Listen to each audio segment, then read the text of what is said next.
आमदार चषक क्रिकेट स्पर्धेचे भव्य बक्षीस वितरण सोहळा इचलकरंजी येथील जिम्नॅशियम मैदान कागवाडे मळा येथे आमदार चषक क्रिकेट स्पर्धेचे भव्य बक्षीस वितरण सोहळा उत्साहपूर्ण वातावरणात पार पडला।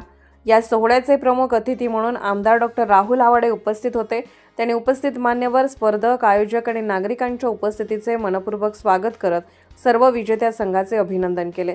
या स्पर्धेत अनेक बलाढ्य संघांनी दमदार कामगिरी करत उत्कृष्ट खेळ कौशल्याचे प्रदर्शन केले। त्यापैकी राजवीर स्पोर्ट्स पंढरपूर यांनी उल्लेखनीय खेळ सादर करून प्रथम क्रमांकाचा मान पटकावत संपूर्ण प्रेक्षकांची वाहवा मिळवली। विजेत्या संघाला आमदार राहुल आवाडे यांच्या हस्ते ट्रॉफी व बक्षिसे प्रदान करण्यात आली। यावेळी आमदार राहुल आवाडे यांनी युवा खेळाडूंना प्रोत्साहन देत सांगितले की खेळ हा तरुणाईचा आत्मा आहे। शिस्त, एकी आणि निरोगी स्पर्धेची भावना यातूनच एक सक्षम समाज घडतो। त्यांनी अशा प्रकारच्या स्पर्धा सातत्याने आयोजित करण्याची गरजही व्यक्त केली। कार्यक्रम यशस्वी करण्यासाठी मेहनत घेणाऱ्या सर्व आयोजक, पंच, स्वयंसेवक आणि उपस्थित प्रेक्षकांचे मनपूर्वक आभार मानण्यात आले। सत्याचा साक्षीदार न्यूज नेटवर्क इचलकरंजी, न्यूज नवे, सत्याचे निर्भीड शस्त्र।